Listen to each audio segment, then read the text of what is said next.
Hi, I'm Leisha from the Boomerang Alliance, and I've written this week's blog on bioplastics, and now I'm here with Dave West to just ask him a couple more questions. So there's this huge hype around the creation of, or introduction of bioplastics as substitutes to conventional plastics. But for the subject of this interview, I am referring to bioplastics as biodegradable, oxo-biodegradable, or compostable bioplastics. But just to get a bit of background information, can you give us a little bit of an introduction to what bioplastics actually are? Sure. So as you just pointed out, they're a really wide range. In introduction to the market, they're broadly either compliant with an Australian standard about biodegradability or an Australian standard about compostability. Without getting overly technical, bioplastics are a vital part of the future solution to the problem of plastics. A whole lot of benefits and those sorts of things. But probably more importantly, in our area of work, whether it's marine or litter, they're really just plastic. Okay. So with many of the conventional plastics, they use quite a few chemicals to get the structure or the rigidity of the plastics. Mm-hmm. Are bioplastics safe, and do they use the same chemicals, or are they chemical free? They're certainly not chemical free, as is no plastic. So toxicity is an important issue, and there's sort of 3 points of toxicity associated with the issue of plastics. There was the polymer themselves, and I don't know that bioplastics provide any direct solution with that. More importantly, there are, as you pointed out, additives, softeners to turn things into film, things to make them more rigid, colouring and those sorts of things that are highly toxic. Those same properties are evident both in bioplastics and in conventional plastics, so there's no real difference. And then the third, which is probably the most concerning issue about plastics and toxicity, is that plastics are renowned for how much they can sorb or suck up PCBs, persistent organic pollutants like dioxin, etc., from the seawater around them when they get in the drink into the plastic and then get ingested and pass through the food chain. Once again, bioplastics are exactly the same in terms of their ability to suck up that material. Okay, so from my own research and understanding, bioplastics are the more environmentally friendly option. They can reduce the use of non-renewable resources, and they reduce fossil fuels. But how environmentally friendly are bioplastics actually? Pet hate. I just hate the term environmentally friendly. I'd actually go so far as there's no such thing as environmentally friendly.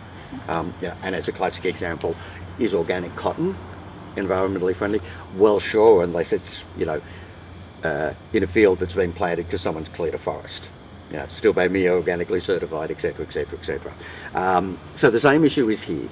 Bioplastics, as you've rightly pointed out, have really big benefits about not being dependent on peak oil, about reducing the use of non-renewable resources and energy. So tick, tick, tick, and that's why they're important for the future. But if you want to say, is this product benign, which is really what you want to understand, the first thing you've got to do is say, well, where is it used and how is it disposed?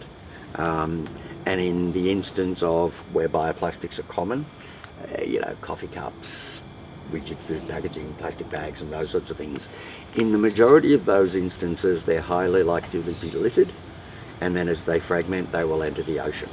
So one, there's no benefit within that area from bioplastics, so that's our cross for the moment. But probably more importantly, you use a quote in the blog that I really love, citing a pretty eminent scientist who explains that within bioplastics, because they actually fragment faster than traditional plastics, all we're doing is putting the same garbage in the ocean, we're just converting it into bite-sized pieces even faster, so it's more likely to be ingested. Yeah. So you mentioned biodegradable or bioplastic coffee cups. Mm-hmm. So talking about the single-use items such as those, it's all well and good to say let's not use single-use items anymore, but it's not really viable. I mean, it's possible. Yeah, you're dead right. But You know, you and I are deep green, so we try to avoid. And I mean, with things such as keep cups, they're great and fantastic, and I use them all the time. Except for today, I was actually caught out. I didn't have my keep cup with me, and I wanted a coffee, so I had to get a coffee cup. For instances like those, is there something that bioplastics a viable option for cafes to use? Not really. So there's a thing called the waste hierarchy, which is a pyramid that shows you how to use it, and people get it at a macro level. But it reflects your personal choice. The first thing to do is avoid. Now that is where, you know, a keep cup is still not as good a solution as a reusable cup in a cafe. So the first thing you do is have your coffee at home, have your coffee at a cafe, and just take 5 minutes to sit down. You know, next in that hierarchy is your own reusable, and that can be not just a keep cup, can just be bring a coffee cup with you, and that's better again. But then when you get into that single use, the first thing that we've got to do with a keep cup, with a disposable coffee cup, is to understand that they're not recyclable like everyone says. In fact, the vast majority of them are liquid paperboard, which is exactly the same material as your laundry detergent box at home or a flavoured milk carton, that are eminently recyclable. The problem is that disposable cups aren't necessarily labelled like a bottle. You don't have that plastics identification number on them. So in fact, the reason they're not recyclable is the difficulty at a MRF, the material recycling facility, by going, that's bioplastic, that's liquid paperboard, that's some other weird composite. So if there's a solution, it's get the labelling right. The coffee industry takes some responsibility for not allowing this huge amount of misinformation going on.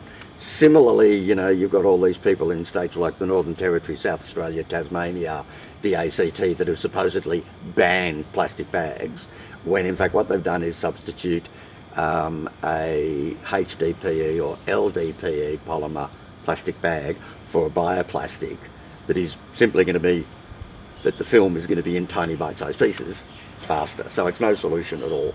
Yeah.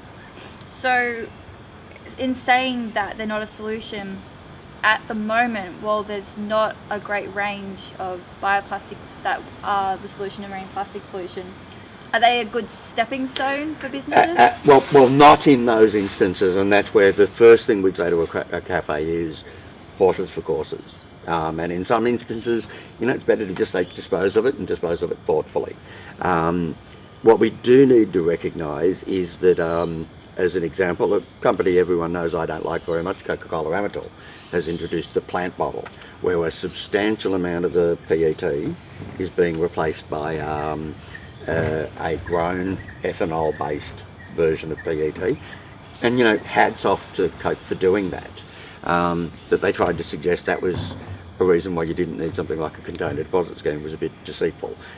So that's a good use because it's going to get recovered, it can go into it. Another one that's fairly attractive to us is that trays of chocolates, like you have on Mother's Day is a classic example, that little plastic liner, a lot of them are now a bioplastic. There may be some instance within the recycling stream, but because that's not likely to be littered, it's a semi-rigid plastic, the sort of stuff that they don't like to recycle, that's a really good solution. Okay, so what can we as consumers do? Well, you can beg your cafe, your supermarket, your takeaway food store to actually firstly provide you with some decent labelling information so you know what to do. Okay. I do pop quizzes with people everywhere. In fact, I've done it with Senate inquiries and pulled out common pieces of plastic and said, what's recyclable? No one gets it right. No one gets it right. So labelling and consumer information and consumers pushing their supplier for that is really important. The second thing is, as you have, get your keep cup, get your reusables, or take 5 minutes to actually consume in store. The third is, if you have to use a piece of single-use packaging, look, I'd go so far as to don't worry about whether it's recycled or landfilled, because it's not a large amount of plastic that's in that lining on the inside of the cup. Is just dispose of it properly. Make sure it's in a bloody garbage bin, not on the side of the garbage bin. If you're at home, put it into your recycling bin. All right, well, that's all I had in terms of questions. So thank you for your time. Cool, thanks. Cool.